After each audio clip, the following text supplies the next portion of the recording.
Sunlight seared the aliens' pale gray skin as Odin and his Ithorian delegation emerged onto Earth's surface, their agonized screams piercing the stunned silence.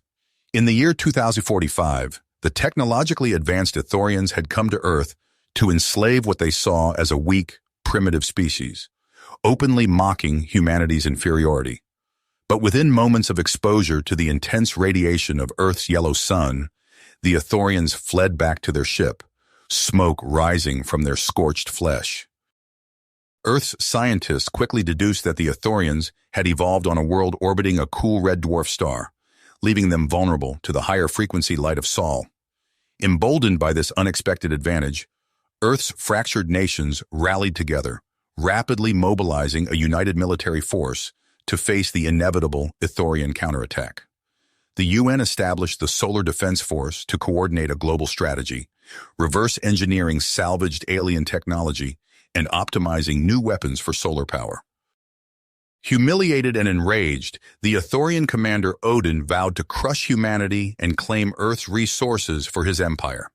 As the SDF intercepted alien transmissions hinting at a terrifying planet-shattering superweapon, the stakes for humanity's survival had never been higher.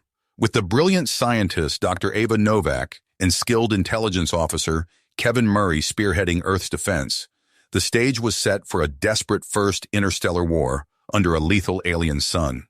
Humanity had finally found an edge against a superior foe. But would it be enough to prevail? As the Ithorian fleet surged into the solar system, the newly formed Solar Defense Force braced for impact. Swarms of sleek, angular alien fighters streaked past the red plains of Mars, their hulls glinting in the sunlight. The SDF ships, hastily retrofitted with solar-powered weapons, moved to intercept the invaders near the asteroid belt. Captain Sofia Nova Ruiz, the SDF's ace pilot, led the charge in her advanced starfighter. She activated the solar amplifiers, causing her ship to glow with a blinding white light. The Ithorian fighters, their sensors overwhelmed by the intense brightness, veered off course and collided with each other in a cascade of fiery explosions. On Earth, Dr. Ava Novak wiped the sweat from her brow as she worked feverishly in her lab. Her team raced against time to construct a network of orbital mirrors, each one designed to reflect and focus the sun's rays into a searing beam of light. With a final keystroke, Novak activated the system, and the mirrors began to unfold in space like the petals of a massive metal flower. Concentrated beams of sunlight lanced out from the mirrors, slicing through the hulls of the Ithorian ships. The alien vessels, their darkened hulls unable to withstand the intense radiation, crumpled and melted under the onslaught. Odin, watching the carnage from the bridge of his flagship, banged his hand against the console in rage. "Deploy the doomsday weapon," he snarled, his eyes burning with hatred. "Let's see how these primitive apes fare against the might of the Ithorian Empire." In the depths of space near Jupiter, the massive Ithorian beam cannon hummed to life. Its barrel, longer than a dozen Earth battleships, began to glow with an eerie red light as it prepared to fire. Kevin Murray, the SDF's top intelligence officer, intercepted the weapon's activation codes and relayed the information to High Command. "The Ithorians are preparing to fire a planet-shattering weapon," Murray reported, his voice tight with urgency. "We have to take it out before they can use it against Earth." Captain Ruiz and her strike team raced towards the cannon, weaving through a gauntlet of Ithorian defense ships. Ruiz activated her fighter's solar projector, releasing a blinding burst of light that overloaded the enemy's sensors. In the confusion, her team fired a volley of solar-charged torpedoes at the cannon's power core, causing a massive explosion that ripped the weapon apart. On Ithoria, Admiral Kalik watched the destruction of the doomsday weapon with a mixture of anger and satisfaction. He turned to his allies, his voice dripping with contempt. "Odin's arrogance has led us to this defeat," he declared. "It is time for new leadership to guide the Ithorian Empire to victory." As news of the SDF's triumph spread across Earth, a wave of hope and commitment swept through the planet's people. In laboratories and factories across the globe, scientists and engineers worked tirelessly to construct a new fleet of solar-powered warships, each one jam-packed with advanced weapons designed to exploit the Ithorians' weakness. Dr. Novak, exhausted but exhilarated, looked out at the bustling shipyards from her office window. She knew that the road ahead would be challenging, but with the power of the sun at their backs, humanity finally had a chance to take the fight to the Ithorians and secure their place among the stars. The SDF armada sliced through the void towards Ithoria, their sleek, solar-powered ships gleaming in the faint light of distant stars. On the bridge of the flagship, Admiral Kevin Murray studied the holographic display of the enemy system, his teeth clenched. "Prepare for transition to real space," he ordered, his voice calm and confident. "It's time to bring the fight to the Ithorians." The human fleet erupted from the swirling vortex of hyperspace, catching the Ithorian defenders completely off guard. Brilliant beams of concentrated UV light flashed from the SDF ships, searing through the hulls of the enemy vessels like white-hot knives. The Ithorian ships, their dim red running lights flickering weakly, struggled to maneuver in the low-energy light of their star. On the surface of Ithoria, Captain Jace Sunstrider Hawkins led his team of solar-augmented soldiers through the twilight streets of the capital city. Their UV pulse rifles cast eerie shadows on the angular alien architecture as they advanced, scanning for any sign of the enemy. Suddenly, a hail of plasma bolts erupted from a nearby building, forcing Hawkins and his men to take cover. The captain activated his exoskeleton solar shield, a shimmering barrier of light that deflected the incoming fire. "Illuminate!" Hawkins barked, and his soldiers unleashed a barrage of UV beams at the Ithorian position, bathing the area in blinding radiance. The alien defenders recoiled, their pale skin sizzling under the intense radiation. Amidst the chaos of battle, Hawkins found himself face-to-face with a formidable Ithorian warrior. The alien moved with fluid grace, wielding a crackling energy blade with lethal precision. Hawkins raised his rifle, but the Ithorian was too fast, closing the distance in a blur of motion. Just as the alien's blade descended towards Hawkins' neck, a searing bolt of plasma struck the Ithorian from behind. The warrior stumbled, and Hawkins seized the opportunity, delivering a crushing blow with his rifle butt. As the Ithorian crumpled to the ground, Hawkins looked up to see his savior, a lithe female Ithorian with piercing violet eyes. "I am Zara," she said, her voice cold and imperious, "and you owe me your life, human." Hawkins bristled at her tone but nodded curtly in acknowledgement. "Captain Jace Hawkins, Solar Defense Force. Thanks for the assist."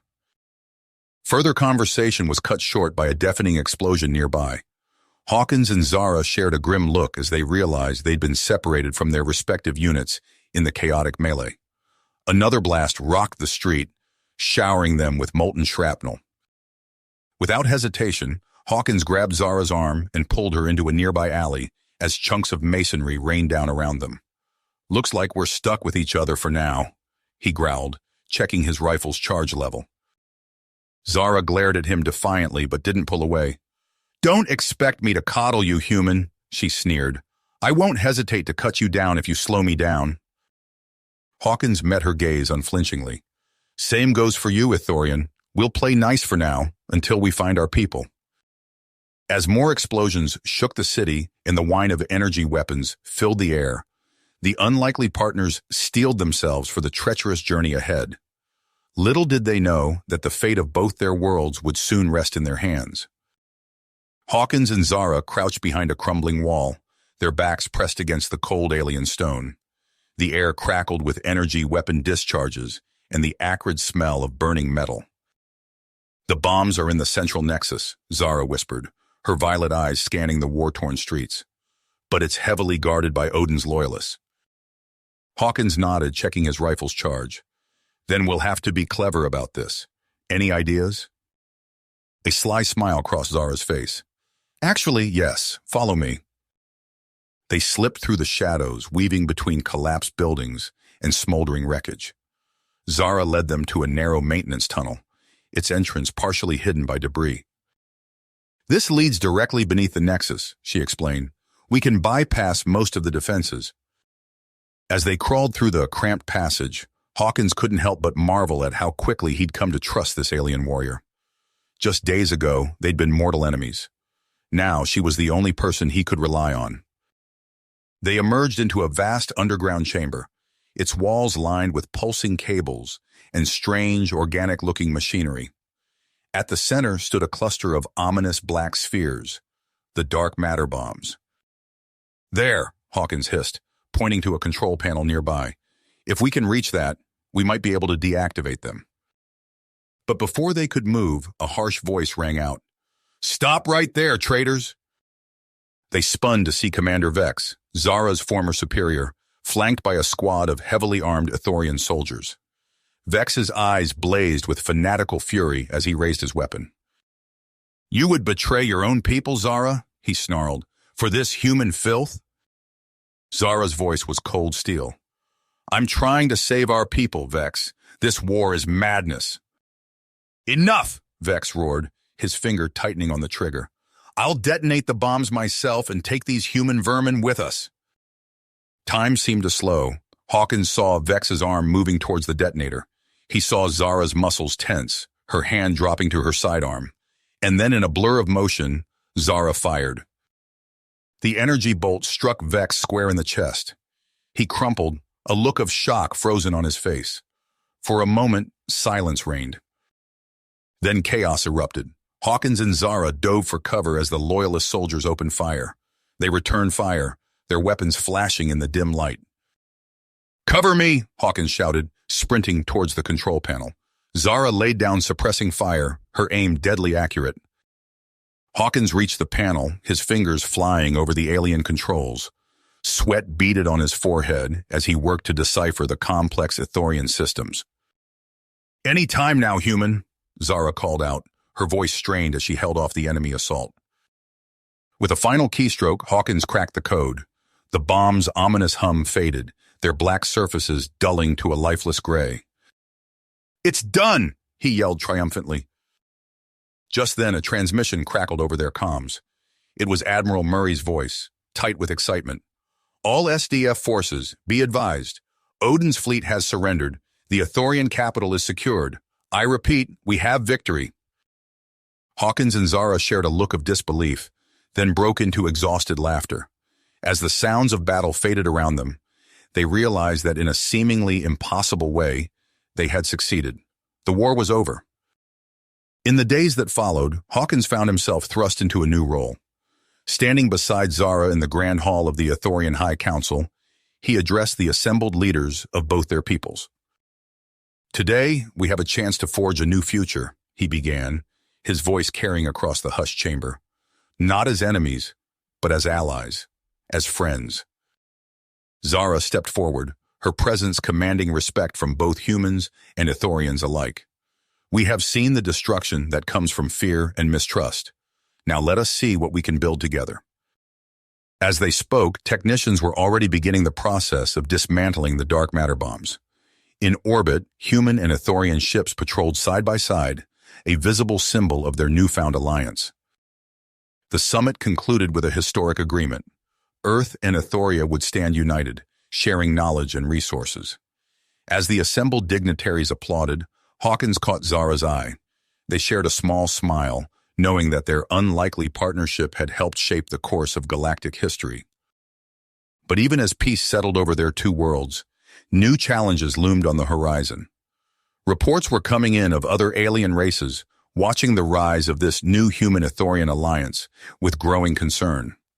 The balance of power in the Alpha Quadrant was shifting, and not everyone was happy about it. Hawkins and Zara knew their work was nowhere near the end. As newly appointed ambassadors, they would face the task of navigating these turbulent interstellar waters. But for now, as they looked out over the glittering Ithorian capital, they allowed themselves a moment of quiet triumph. The sun was rising on a new era for both their peoples, and they would face whatever came next together. The glittering spires of New Harmony, the joint human-Ithorian capital, stretched towards the sky. Ambassadors Hawkins and Zara stood on a balcony overlooking the bustling metropolis, a testament to what their peoples had achieved together in the years since the war. "Hard to believe it's been a decade," Hawkins mused, his once black hair now streaked with gray. Zara nodded, her violet eyes scanning the horizon. "We've come so far, my friend. Yet I can't shake this feeling of unease." Before Hawkins could respond, their comms crackled to life. Admiral Murray's hologram materialized before them, his face grim. "We have a situation. An unknown force has breached our outer defense grid. They're unlike anything we've ever encountered." The next hours passed in a blur of frantic activity. Hawkins found himself on the bridge of the SDF flagship, staring in disbelief at the tactical displays. The enemy ships moved with impossible speed, shrugging off concentrated solar barrages like they were nothing. "What are we dealing with here?" Hawkins demanded. A haggard analyst looked up from her console. "We're calling them Krylars, sir. They seem to thrive on intense radiation. Our UV weapons are useless." Reports flooded in from across Alliance space. Entire systems were going dark, overwhelmed by the relentless Krylar assault. Hawkins clenched his fists, watching helplessly as decades of progress crumbled before this nightmarish new threat. In the war room, Admiral Murray and Commander Zara pored over star charts, searching for any advantage. "We need a new weapon," Zara growled, frustration evident in her voice. "Something they can't adapt to." Murray's eyes lit up. Maybe not new, but forgotten. He called up schematics for an experimental vessel, its core a swirling vortex of absolute darkness. Project Singularity. It was deemed too unstable. But now...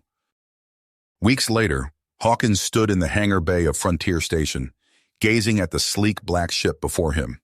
Its hull seemed to devour light, an inky blot against the stars. He placed a hand on the cold metal, feeling the immense power thrumming within. "A captive black hole," he whispered, "either our salvation or our doom." Zara approached, her face a mask of concern. "Jace, this mission, the risk is unacceptable. Let me take your place." Hawkins shook his head, a sad smile on his face. "You know I can't do that, but I need you to promise me something." He pressed a small data chip into her hand. "If I don't make it back, make sure my family knows how much I love them." The fleet jumped into the Procyon system, emerging into chaos. Krylar warships swarmed around a burning colony world, their biological shock troops laying waste to the surface. At the heart of the invasion force loomed a colossal flagship, pulsing with malevolent energy. Hawkins's Singularity ship darted through the melee, weaving between energy blasts and debris. He pushed the experimental drive to its limits, feeling the fabric of space-time warping around him. The Krylar vessels recoiled from his approach, their sensors unable to penetrate the absolute darkness surrounding his craft. Alarms blared as a lucky shot pierced his shields. Hawkins's heart raced as he saw the containment field fluctuating. Time seemed to slow as he realized what he had to do. "Zara," he called over the comm, his voice steady despite the fear. "I'm going in. Tell Sarah and little Kira that Daddy loves them. And thank you, old friend, for everything." Before Zara could respond, Hawkins cut the transmission. He gripped the controls, aiming his crippled ship directly at the Krylar flagship. With a deep breath, he reached for the Singularity core's fail-safes. "Let's see how you bastards like the dark," he muttered, and triggered the overload. The universe seemed to twist and fold as Hawkins' ship plunged into the heart of the enemy vessel. For a brief, eternal moment, a new star blazed in the Procyon sky, and then it collapsed, dragging everything nearby into oblivion. In the stunned silence that followed, the remaining Krylar ships scattered, their seemingly unstoppable advance shattered by one man's sacrifice. Zara stood motionless on the bridge of her cruiser, staring at the empty space where Hawkins had been. She clutched the data chip in her hand, knowing the bittersweet duty that lay ahead. As the Alliance fleet regrouped, Admiral Murray's voice came over the comms, thick with emotion but resolute. "All ships, return to base. We've won the day, but this war is just the beginning. It's time we learn to fight in the dark." You have reached the end of the story. If you enjoyed this story and want to support us, please leave a like and subscribe to our channel. And for every comment that says 88, I will heart every single one of them. Thank you for your time.